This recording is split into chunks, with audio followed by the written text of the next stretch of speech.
Hi, I am Ismail from Lemon, and today we are going to be looking at B2B SEO. Almost every SEO guide, course, and YouTube video is written with the same invisible assumption that you are selling something thousands of people search for every month: a consumer product or a lifestyle service, a broadly appealing piece of software. But what if you manufacture specialist industrial equipment? What if your entire addressable market is 40 procurement managers at 30 companies worldwide? What if the person making the buying decision doesn't Google anything? They call a contact they've had for 15 years. Today, we are having the honest conversation about whether SEO actually works for B2B and industrial niches, and what to do if the standard playbook does not apply to you.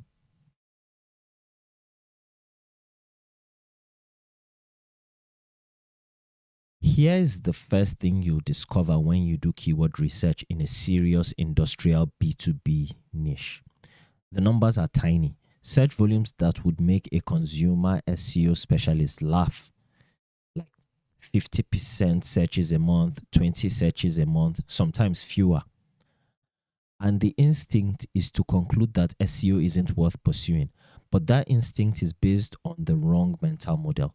In B2C, you need volume because your conversion rate is low and your transaction value is modest. In B2B industrial sales, a single converted customer might be worth £50,000, £500,000, or a decade-long supply contract. And I know this for a fact because I've had clients come in and tell us that over the next 3 months of SEO, all they need is one client and they will be able to continue paying for their service. For them, that is worth it. That shows the amount of money that they earn from each client. The economics are completely inverted. 20 searches per month for the right keyword in the right niche, converting even at a modest rate, can justify an entire SEO investment on its own, like I said in my example. The specific SEO scenarios where B2B delivers disproportionate returns. Now we are talking about where B2B SEO works. SEO works exceptionally well in B2B when three conditions are present. First, when the buyer does independent research before making contact. Senior procurement managers, technical directors, and engineering leads often spend weeks researching solutions before they speak to a single sales rep. If your content appears during that research phase, you've entered the conversation before your competitors even know there's a conversation happening.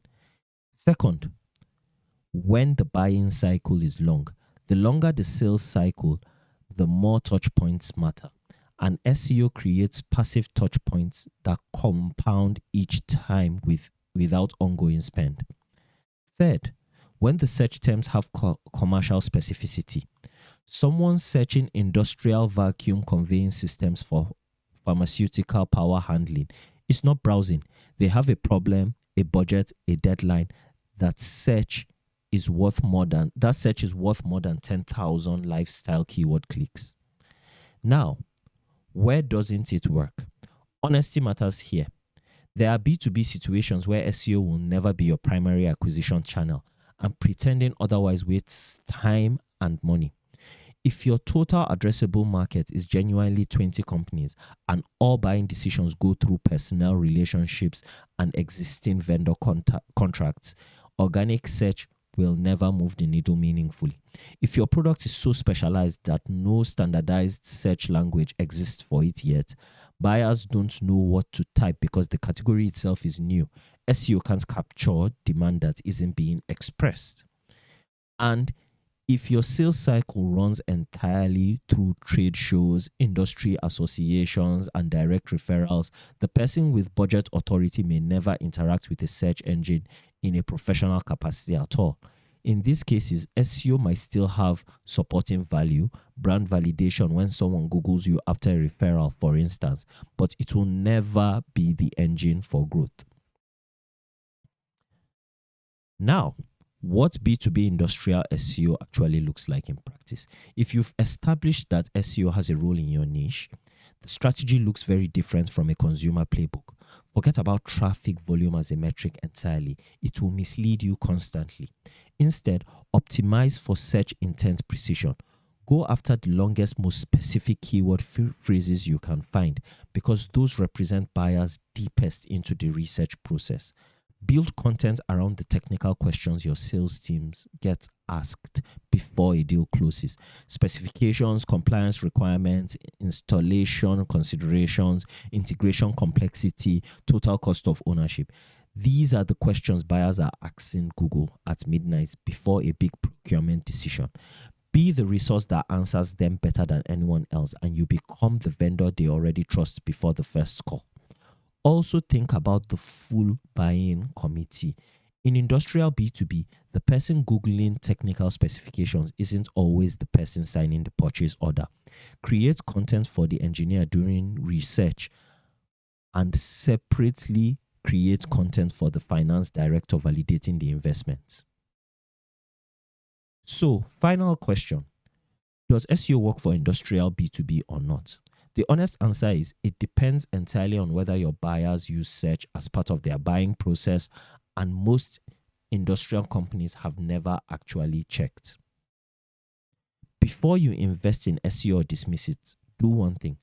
Talk to your last 10 customers and ask them specifically what they did in the weeks before they first contacted you. Did they search? What did they search? What did they find? What did they read? That conversation will tell you more about whether SEO belongs in your acquisition strategy than any keyword research tool. If they searched and found your competitors, you have a clear mandate. If they searched and found nothing useful anywhere, you have a first mover opportunity in an uncontested space. And if they never searched at all and came entirely through referrals and relationships, then invest your SEO budget into the channels that are actually driving your business and stop feeling guilty about ignoring the ones that aren't. SEO isn't universally right or wrong for B2B industrial niches. It's a tool, and like any tool, the question isn't whether it's good, it's whether it's the right tool for your specific job. Thank you so much for watching. If you found this content to be useful, please make sure to like, comment, subscribe, and share. Goodbye till the next time we meet.